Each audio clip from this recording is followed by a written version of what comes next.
우리 같이 우리 마음을 준비하시면서 하나님 앞에 나갑시다. 어서 오십시오.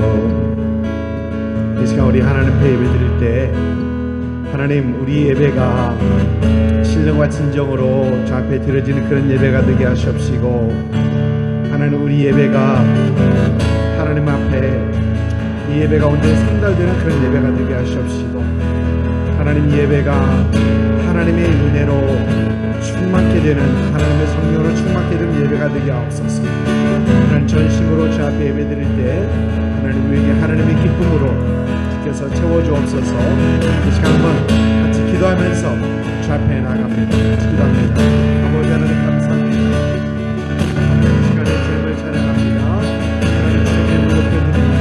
아버지, 주께서 풀어주시옵시고, 하나님, 이 시간 하나님을 찬양해 주 앞에 나오는데 하나님, 기쁨과 감사함으로 하나님께 예배할 수 있는 이 시간 되게 하옵소서. 하나님, 마음을 주 앞에 올려드립니다. 하나님, 우리의 생각과 우리의 상처를 주 앞에 올려드립니다. 하나님, 예배가 하나님 앞에 기쁨으로 드려지는 예배가 되게 하옵소서.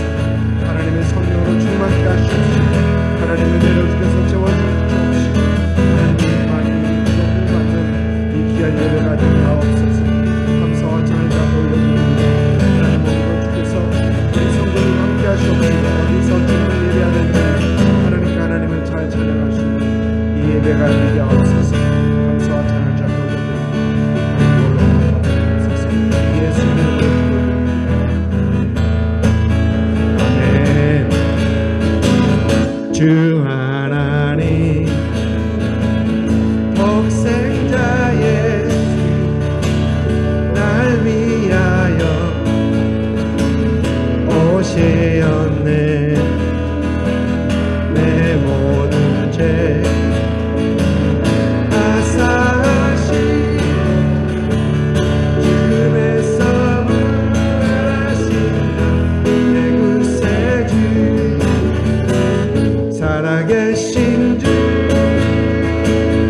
날 찾는 소망 걱정 근심 전혀 없네. 사랑의 주의 발길인 동안 내 모든 삶의 기쁨을 충만하네. 주 안에서 거듭난 생명 오시네. 주의 사랑 참 기쁨과 확신 가지고 예수님의 도우심을 누려 살리. 살아계신 주 날 찾는 소망 걱정 근심 전혀 없네. 사랑의 주의 발길인 동안 내 모든 삶의 기쁨을 충만하네. 그 언젠가 주 갈 때까지 주를 위해 싸우리라. 승리의 길 멀고 험해도 주님께서 나의 앞길 지켜주시리. 살아계신 주 날 찾는 소망 걱정 근심 전혀 없네.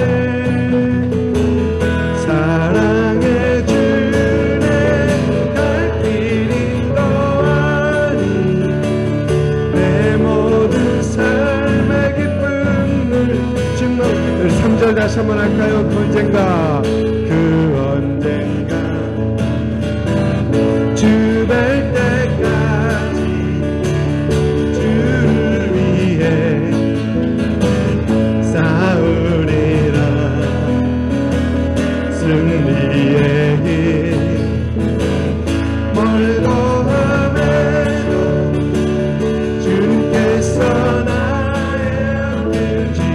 지켜주시리 살아계신 주 내 참된 소망 걱정 근심 전혀 없네 사랑해 주네 갈 길인 너아니 내 모든 삶의 기쁨을 충만하네 아멘 우리 성도여 다 함께 성도여 다 함께 할렐루야 아멘 주 찬양하여라 할렐루야 아멘 주 보좌 앞에서 택하신 은혜를 다 찬송하여라 할렐루야 아멘 만물을 열어라 할렐루야 아멘 온 하늘 울려라 할렐루야 아멘 인도자 되시며 친구가 되신 그 사랑 끝없다 할렐루야 아멘 주 찬양하여라 할렐루야 아멘 찬양은 끝없다 할렐루야 아멘 거룩한 집에서 주는 종이며 그 찬송 부르자 할렐루야 우리 3절 다시 한번 할까요 주 찬양하여라 할렐루야 아멘 아멘 찬양은 끝없다 할렐루야 아멘 거룩한 집에서 주는 종비리며 그 찬송 부르자 할렐루야 아멘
예수 사랑 진실하신 그 사랑 주님을 경배해 살아계신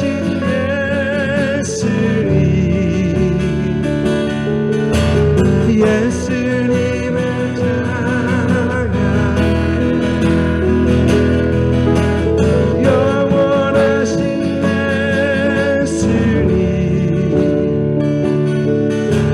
예수님을 경배해 놀라서 주 손을 모으며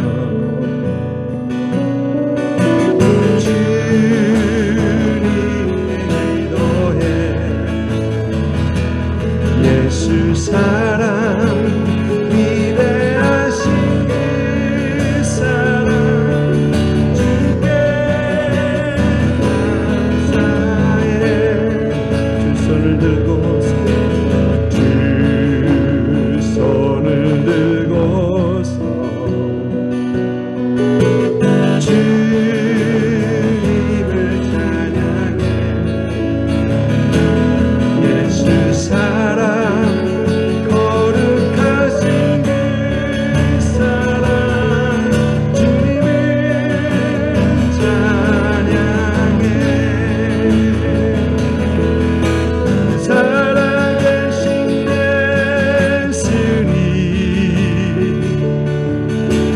예수님을 사랑해 영원하신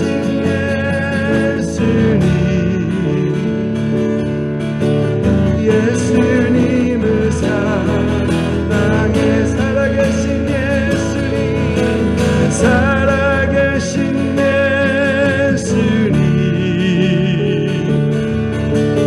예수님을 사랑해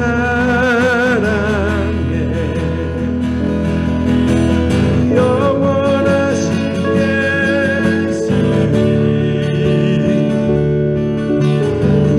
예수님을 사랑해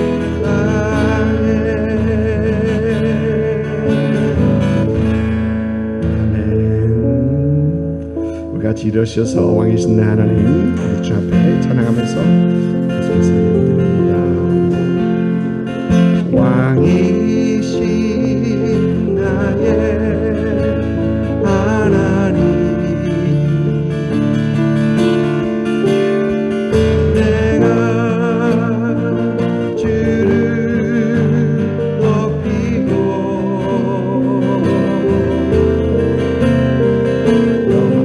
영원히 주의 이름을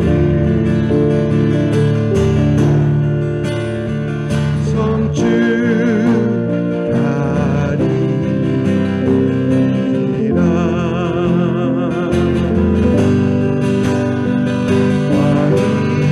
왕이신 나의 내가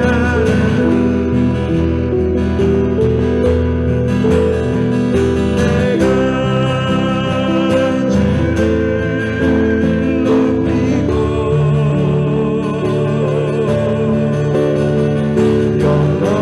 영원히 주의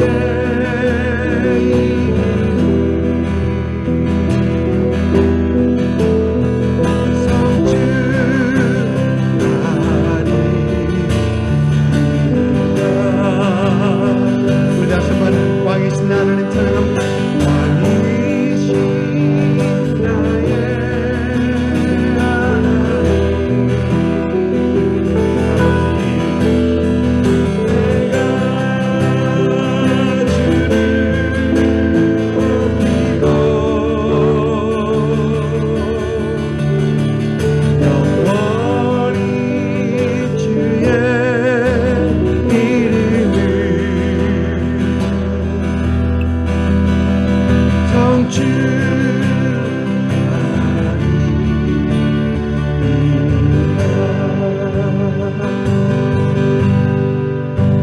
사랑의 아버지 하나님 감사합니다. 하나님 오늘도 우리에게 귀한 주일 아침 허락하셔서 하나님, 우리의 삶에 모든 것을 다 내려놓고 하나님 주의 전으로 우리의 발걸음을 옮기고 하나님 주의 전으로 하나님의 마음을 향할 수 있게 하시니 하나님 감사와 찬양과 영광과 존귀를 주 앞에 올려드립니다. 하나님, 다시 한번 기억합니다. 하나님, 아무것도 아닌 우리들, 주께서 우리를 사랑하시고 구원하시고 자녀 삼으시고 하나님을 예배하게 하시는 것 너무나 감사를 드립니다. 하나님, 이 예배가 무엇보다도 하나님의 이름을 높여드리는 그런 예배가 되게 하시옵시고 하나님 예배 중에 우리에게 임하시는 그 하나님을 만날 수 있는 귀한 시간 되게 하시옵시고 하나님 예배 중에 하나님의 성령으로 충만케 되고 하나님의 은혜로 충만케 되며 하나님의 기쁨으로 충만케 되는 이 예배가 되게 하여 주옵소서. 하나님의 성도님들, 오늘 아침에도 어디 있든지 어디서 하나님 앞에 예배드리는지 주께서 함께 하시옵시고 하나님 그들을 축복하시고 그들의 마음을 위로하시옵시고 하나님 주님을 바라볼 수 있는, 주를 만날 수 있는, 주 앞에 예배할 수 있는 이 귀한 시간 되게 하옵소서. 감사합니다. 시작하는 첫 시간입니다. 마친 시간까지 주의 성령님 우리를 인도하여 주옵소서. 감사하고 예수님의 이름으로 기도드립니다. 아멘. 전능하사 전지를 만드신 하나님 아버지를 내가 믿사오며 그 외아들 우리 주 예수 그리스도를 믿사오니 이는 성령으로 잉태하사 동정녀 마리에게 나시고 본디오 빌라도에게 고난을 받으사 십자가 못 박혀 죽으시고 장사한 지 사흘 만에 죽은 자 가운데서 다시 살아나시며 하늘에 오르사 전능하신 하나님 우편에 앉아 계시다가 저리로서 산자와 죽은 자를 심판하러 오시리라. 성령을 믿사오며 거룩한 공예와 성도가 서로 교통하는 것과 죄를 사하여 주시는 것과 몸이 다시 사는 것과 영원히 사는 것을 믿사옵나이다. 아멘. 아멘. 지난주부터 우리는 예수님의 비유를 살펴보고 있습니다. 예수님의 비유 중에서 주님께서 우리에게 가르치시는 그 가르치심을 조금 더 우리가 잘 알기 위해서, 배우기 위해서, 깨닫기 위해서 예수님의 비유를 살펴보고 있습니다. 지난주에는 성전을 찾았던 바리새인과 세리의 비유를 살펴봤습니다. 이 예수님의 비유는 무엇보다도 누가 어떻게 의롭다함을 얻는가라는 그런 비유였었습니다. 의롭다함은 스스로 얻어지는 것이 아니고 하나님 앞에 겸손하게 나와서 하나님의 은혜를 구할 때 얻는다라는 그런 비유의 말씀이었습니다. 오늘도 예수님의 비유를 살펴봅니다. 오늘 함께 살펴볼 예수님의 비유는 탕자의 비유로 알려져 있는 비유입니다. 아마 이 탕자의 비유는 선한 사마리아인의 비유와 같이 비유와 함께 많은 사람들에게 잘 알려져 있는 비유일 것입니다. 예수 믿는 사람은 물론 예수 믿지 않는 사람들까지도 다 한 번쯤은 들어봤을 만한 그런 비유가 이 탕자의 비유입니다. 이 비유는 누가복음 15장 11절부터 32절까지 있습니다. 주보에는 지면상 다 올리지 못했습니다. 그러나 오늘 11절부터 32절까지 저와 여러분 함께 좀 길지만 다 읽도록 하겠습니다. 누가복음 15장 11절부터 32절까지 우리 교독하시겠습니다. 또 이르되 어떤 사람에게 두 아들이 있는데 그 둘째가 아버지가 말하되 아버지여 재산 중에서 내게 돌아올 분깃을 내게 주소서 하는지라 아버지가 그 살렘을 각각 나누어 주었더니 그 후 며칠이 안 되어 둘째 아들이 재물을 다 모아가지고 먼 나라에 가 거기서 허랑방탕하여 그 재산을 낭비하더니 다 없앤 후 그 나라에 크게 흉년이 들어 그가 비로소 궁핍한지라 가서 그 나라 백성 중 한 사람에게 붙여 사니 그가 그를 들로 보내어 돼지를 치게 하였는데 그가 돼지 먹는 쥐염 열매로 배를 채우고자 하되 주는 자가 없은지라 이에 스스로 돌이켜 이르되 내 아버지에게는 양식이 풍족한 품꾼이 얼마나 많은가 나는 여기서 줄여 죽는구나. 내가 일어나 아버지께 가서 이르기를 아버지 내가 하늘과 아버지께 죄를 지었사오니 지금부터는 아버지의 아들이라 일컬음을 감당하지 못하겠나이다. 나를 품꾼의 하나로 보소서 하리라 하고 이에 일어나서 아버지께로 돌아가니라. 아직도 거리가 먼데 아버지가 그를 보고 치근히 여겨 달려가 목을 안고 입을 맞추니 아들이 이르되 아버지 내가 하늘과 아버지께 죄를 지었사오니 지금부터는 아버지의 아들이라 일컬음을 감당하지 못하겠나이다 하나 아버지는 종들에게 이르되 제일 좋은 옷을 내어다가 입히고 손에 가락지를 끼우고 발에 실을 신기라. 그리고 살찐 송아지를 끌어다가 잡으라. 우리가 먹고 즐기자. 이 내 아들은 죽었다가 다시 살아났으며 내가 잃었다가 다시 얻었노라 하니 그들이 즐거워하더라. 맏아들은 밭에 있다가 돌아와 집에 가까이 왔을 때에 풍악과 춤추는 소리를 듣고 한 종을 불러 이 무슨 일인가 물은데 대답하되 당신 동생이 돌아왔음에 당신의 아버지가 건강한 그를 다시 맞아들이게 됨으로 인하여 살찐 송아지를 잡았나이다 하니 그가 노하여 들어가고자 하지 아니하거늘 아버지가 나와서 권한대 아버지께 대답하여 이르되 내가 여러 해 아버지를 섬겨 명을 어김이 없거늘 내게는 염소 새끼라도 주어 나와 내 벗으로 즐기게 하신 리 없더니 아버지의 살림을 장녀들과 함께 삼켜버린 이 아들이 돌아오매 이를 위하여 살찐 송아지를 잡으셨나이다. 아버지가 이르되 예 너는 항상 나와 함께 있으니 내 것이 다 내 것이로되 이 내 동생은 죽었다가 살아났으며 내가 잃었다가 얻었기로 우리가 즐거워하고 기뻐하는 것이 마땅하니라. 아멘. 조금 길었죠. 누가복음 15장. 여러분 누가복음 15장에는 세 개의 비유가 나옵니다. 잃어버린 양의 비유, 여러분 기억하시죠? 또 잃어버린 동전의 비유, 그리고 오늘 우리가 함께 생각해 볼 탕자의 비유, 이렇게 세 가지의 비유가 나옵니다. 세 개의 비유입니다. 그런데 이 세 개의 비유는 모두 같은 것을 말하기 위한 비유입니다.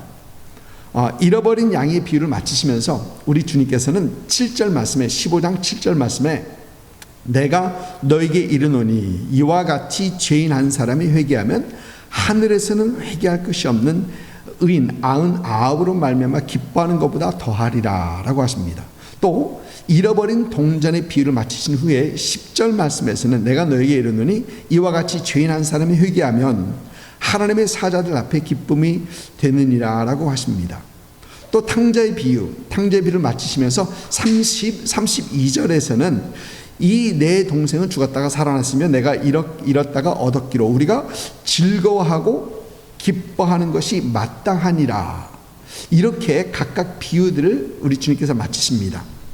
이 세 개의 비유 모두가 죄인 한 사람이 하나님께 돌아오면 그것이 큰 기쁨이다, 아버지께 큰 기쁨이다라는 그 포인트를 말해주는 것이 바로 이 세 개의 비유입니다.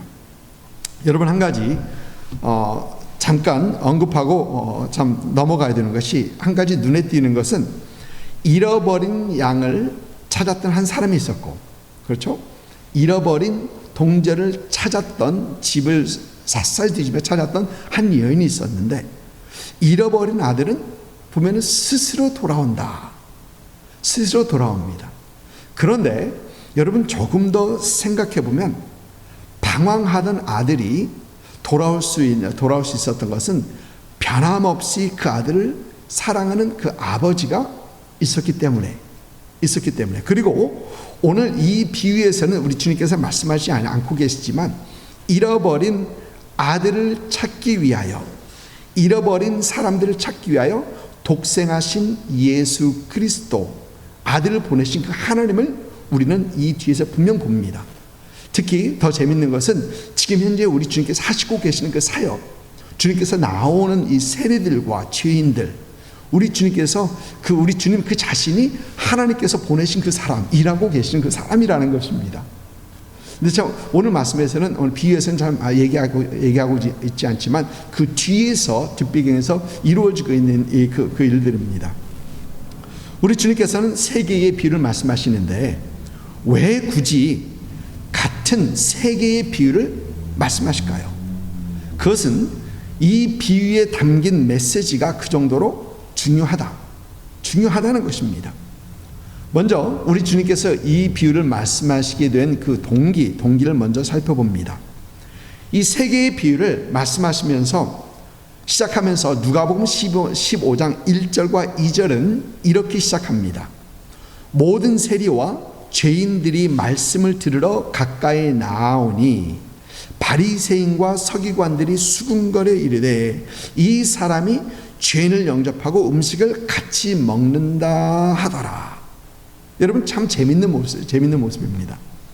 세리와 죄인들은 예수님의 말씀을 들으러 예수님에게 가까이 오고 있는데, 바리새인들과 서기관들은 말을 듣기보다는 그들이 서로 수근거리며 가까이 오지 못하는 그런 모습입니다.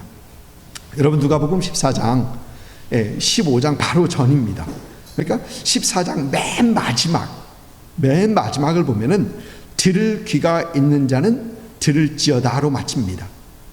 들을 귀가 있는 자는 들을지어다. 그거 마치는데 15장에서는 들을 귀가 있는 사람이 있어요. 15장에서는 들을 귀가 있는 사람이 보입니다. 그것은 세리와 죄인들입니다.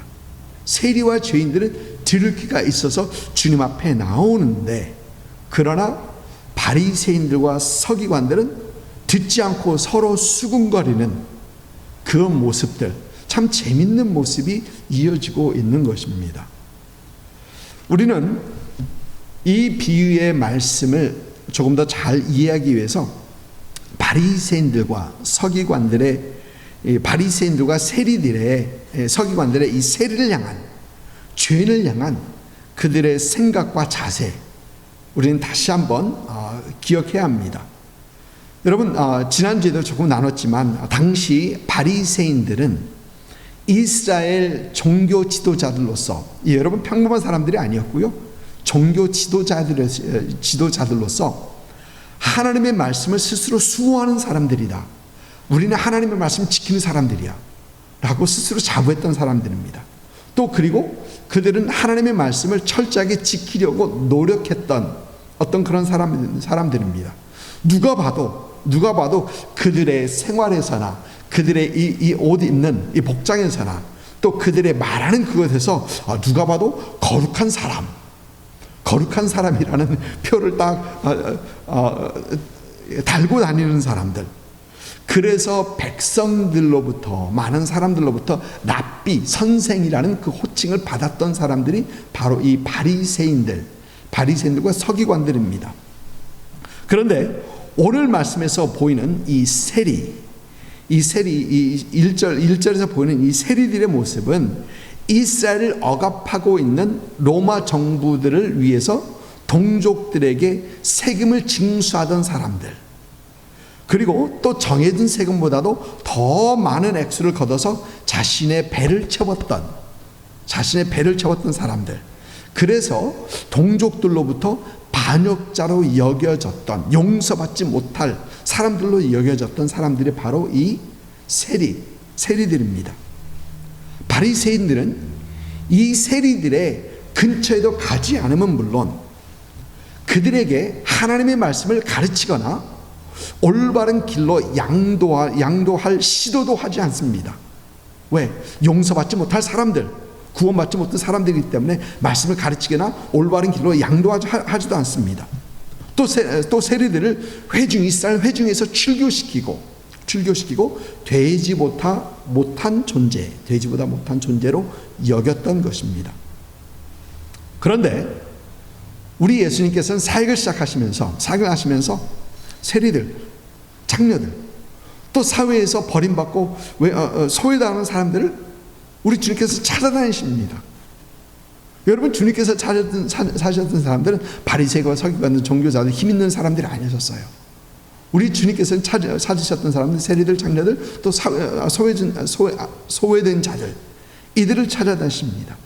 예수님께서는 이들에게 복음을 전하시기 위해서 찾아다니셨던 것뿐만 아니라 진정 그들의 친구가 되어주셨던, 친구가 되어주셨던 것을 우리는 볼 수 있습니다. 여러분, 이런 모습을 누가복음에서는 우리는 더 많이 볼 수 있습니다. 다른 복음서에서보다 누가복음에서 더 많이 볼 수 있습니다.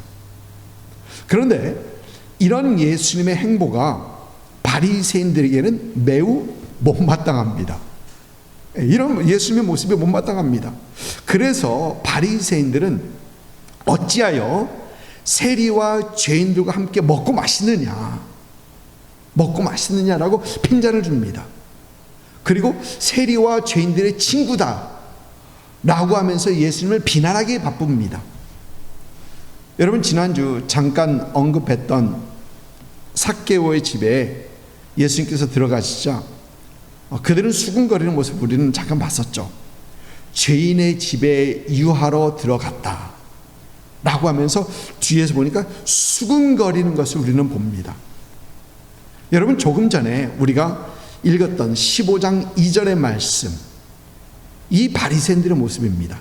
바리새인과 서기관들이 수군거려 이르되 이 사람이 죄인을 영접하고 음식을 같이 먹는다 하더라. 여러분, 이런 바리새인들을 향하여 우리 주님께서는 누가복음 15장에서 세 개의 비유를 말씀하시는 겁니다. 대상이 누구냐? 이 바리새인들입니다. 이 세 개의 비유는 조금 전에 말씀드린 것처럼 죄인 한 사람이 하나님께 돌아오면 그것이 기쁨이다. 그것이 기쁨이다라는 것의 중심의 메시지입니다. 그런데 세 번째 말씀하신 오늘 살펴보는 탕자의 비유는 이 첫 두 개의 비유보다 그 내용이 길고 합한 것보다 더 내용이 길고 우리에게 주시고자 하시는 그 교훈이 조금 더 있습니다. 오늘 함께 여러분들과 함께 생각해 보는 이 탕자의 비유, 이 비유를 여러 각도에서 생각해 봅니다. 첫째는 방황하다가 돌아온 작은 아들 측면에서 생각해 보는 그 견해입니다. 우리 주님의 말씀을 들으러 주님께 가까이 나아오는 세리와 죄인이 마치 방황하는 삶을 살다가 아버지께로 회개하면서 돌아오는 그 작은 아들의 모습, 여러분, 우리는 볼 수 있죠. 그래서 언제든지 죄를 뉘우치고 회개하고 돌아오면 하나님 아버지께 큰 기쁨이 된다라는 그 이해입니다. 또 두 번째 이 각도는 돌아온 동생을 달갑게 받아주지 못하는 이 형의 모습, 큰 아들 측면에서 보는 것입니다. 25절부터 등장하는 이 맏아들, 방황 생활을 하고 이제 회개하고 아버지 집으로 돌아온 동생을 받아주지 못하는 맏아들의 모습은 예수님의 말씀을 들으러 예수님께로 나오는 세리들 그리고 죄인들을 여전히 받아주지 못하고 그들을 비난하는, 그리고 그들을 여전히 업신여기는 이 바리새인의 모습, 그리고 그 받아주는 예수님을 비난하는 그 바리새인들과 서기관들의 모습, 맏아들의 모습은 바리새인과 서기관들의 모습입니다. 또 세 번째 우리가 볼 수 있는 각도는 용서하시는 아버지의 측면에서 보는 것입니다. 회개하고 돌아온 탕자를 아무 조건 없이 받아주시며 그를 사랑하시며 그를 회복시켜 주시는 그 아버지의 모습에서 우리는 우리의 죄를 용서하시고 우리를 자녀 삼으시는 그 하나님 아버지를 볼 수 있게 됩니다. 근데 여러분, 오늘 이 비유의 말씀에서 우리가 놓치면 안 되는 것이 있습니다. 그것은 우리 주님께서 바리새인들을 그리고 서기관들을 맏아들로, 그리고 세리와 죄인들을 둘째 아들로 비유하고 있다는 것입니다. 맏아들과 둘째 아들로 비교하고 있다는 것입니다. 그리고 아버지의 사랑, 이들을 향한 맏아들을 향한 그리고 작은 아들을 향한 아버지의 사랑은 언제나 동일합니다. 변함이 없습니다. 여러분, 이 개념을, 이 말씀을, 이 비유를 듣는 바리새인들에게는 아마 이것은 충격적인 것이었을 겁니다. 왜? 그들은 자신들만 하나님의 자녀라고 생각하고 있고, 세리들은 매국노로 생각하고, 세리들은 이스라엘에서 출교를 시키고 이스라엘의 일원으로 여기고 있지 않았기 때문에 예수님의 이 비유의 모습에서 그들은 굉장히 충격적인, 어떻게 아들이라고 할까? 어떻게 아들로 비유할까? 그들을, 세리들을, 죄인들을 하면서 굉장히 충격적으로 다가왔을 것입니다. 여러분, 여기에서 우리는 바리새인들이 가진 문제들을, 그들이 가지고 있는 문제들을 다시 한번 생각하게 됩니다. 그들은 하나님의 동일한 사랑을 인정할 수 없었습니다. 동일하게 사랑하시는 그 하나님 인정하지 못합니다. 아니, 세리가 어떤 사람인데. 그렇죠. 그들이 동족에게서 한 짓을 봐. 그들은 누구에게도 사랑을 받을 수 없고 누구에게도 용서받을 수 없는 사람들이야. 그들은 하나님의 말씀을 지키지 않는 죄인들인데 어떻게 하나님께서 그들을 사랑한다고 하는가?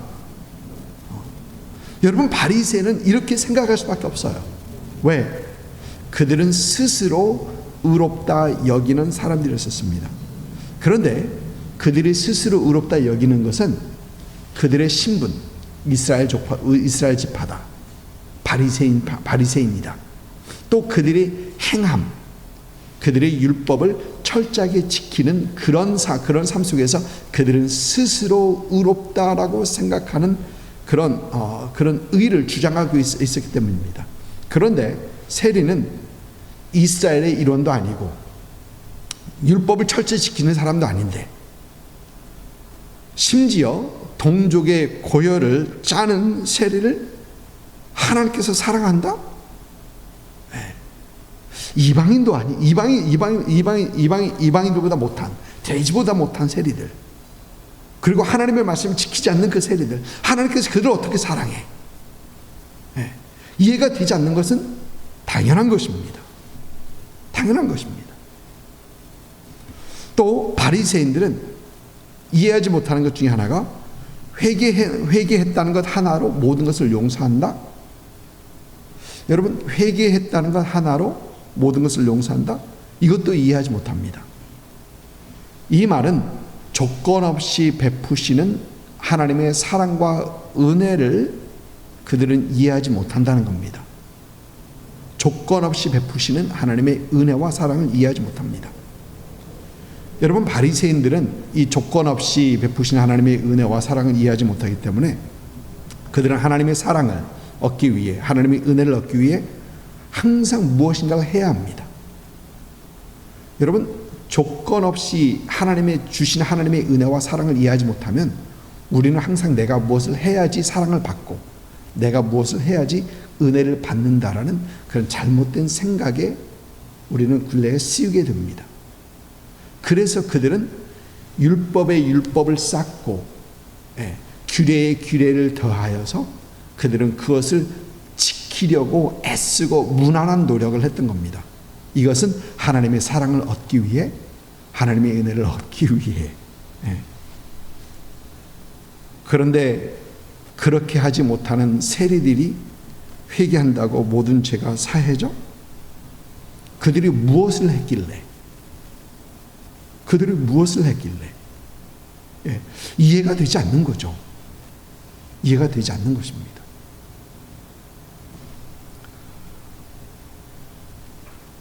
오늘 이 비유를 통해서 우리에게 주님께서 도전하신 말씀이 있습니다.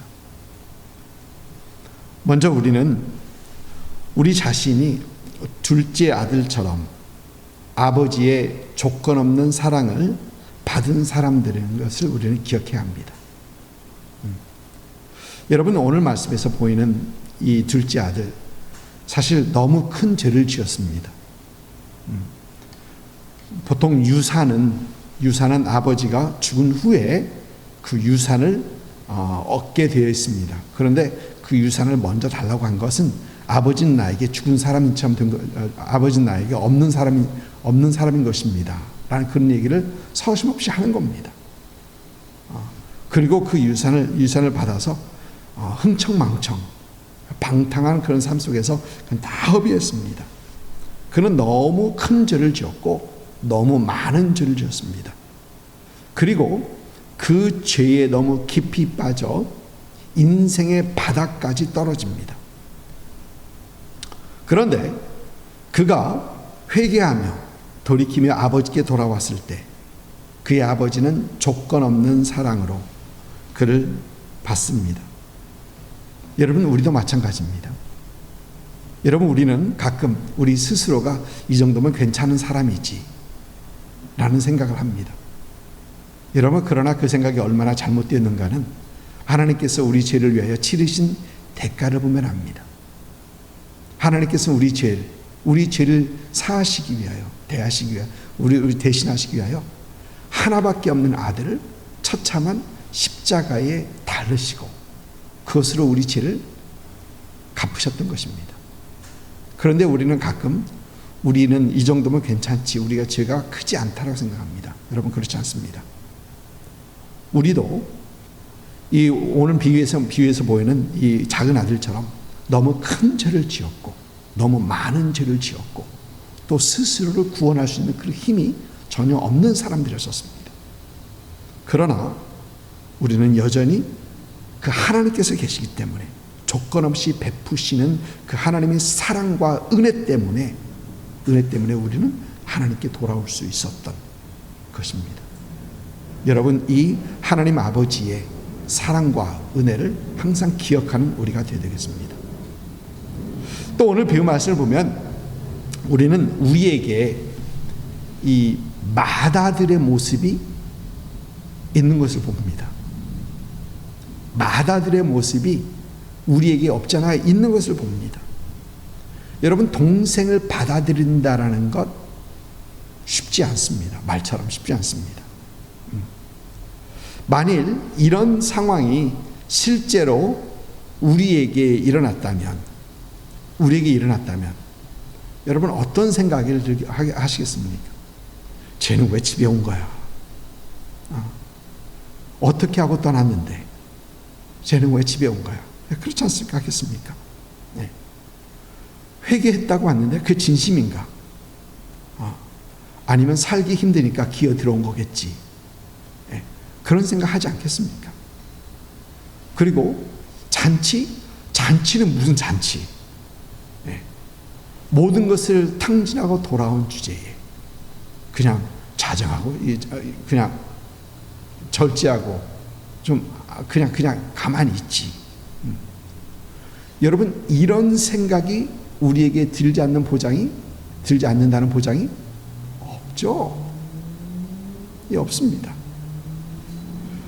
오늘 비유에서 보이는 이 마다들의 입장을 여러분 우리 모두는 조금 이해합니다. 그런데 그 이해한다는 그 자체가 우리에게도 그 마다들의 모습이 분명히 있다는 것입니다. 아버지의 마음을 생각하지 못하고 동생의 죄와 자신의 의에 집착하면서 회개하고 돌아온 그 동생을, 그 사람을 직접 기뻐해 주지 못하는 그 악한 마음도 우리에게 있지 않나. 여러분, 가끔 교회에 세상에서 완전히 방황하다가 돌아온 사람들, 근데 그런 사람들이 교회에서 안아주고 껴안아주고 마음이 좋은데 많이 그러지 못해요. 많이 그러지 못하고 저 사람의 과거가 뭐야? 그 사람의 과거를 뒤에서 얘기하고 그 사람이 공동체에 끼를 낄 때까지는 일단 두고 보자. 그런 모습. 근데 그런 모습이 첫 마다들의 모습은 아닌가요? 그런 모습이 우리 교회에 분명히 있는 어떤 그런 모습을 보게 되는 겁니다. 여러분, 오늘 말씀에서 보는 회개할 사람은 둘입니다. 오늘 말씀에서 회개하고 돌아와야 될 사람은 둘이에요. 작은 아들은 그 방탕한 삶에서 회개하며 아버지께로 돌아옵니다. 그리고 아버지께서는 그 무조건 사랑인, 조건 없는 사랑으로서 그를 받아주시고 은혜를 베푸셔서 그의 신분이 회복됩니다. 여러분, 맏아들도 회개해야 합니다. 맏아들도 회개합니다. 첫째, 스스로 의롭다 생각하는 것을 회개해야 합니다. 여러분, 우리에게 그런 모습이 없잖아 있습니다. 또 회개하고 돌아온 사람을 용납하지 못하고 받아들이지 못하는 그 모습,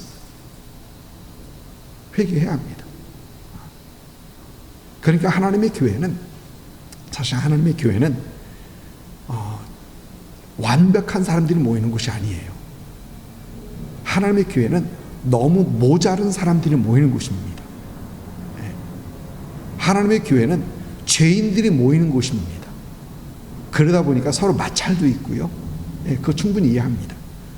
우리는 그것을 이해하고 서로를 용납하고 서로를 받아주고 그 안에서 서로를 축복하고 격려하고 하나님의 교회를 세워가는 것, 그래야 됩니다.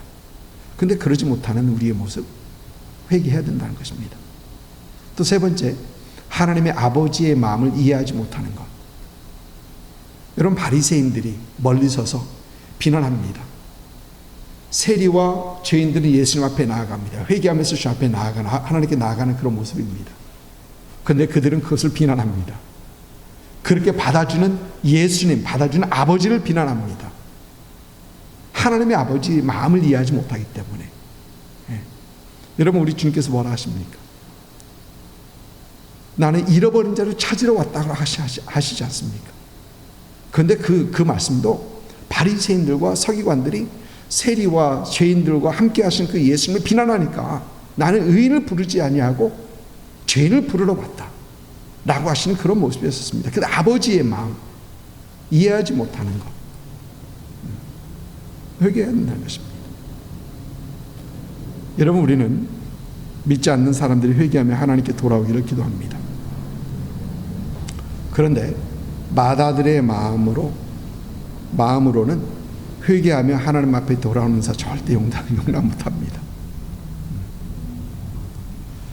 하나님 아버지의 마음을 올바로 알아 회개하고 주 앞에 돌아오는 사람을 진심으로 기뻐하고 받아주며 또 우리에게 있는 그 맏아들의 모습을 진정 회개하는 그런 하나님의 은혜가 우리 모두에게 있으시길 주명을 축복합니다. 기도하겠습니다.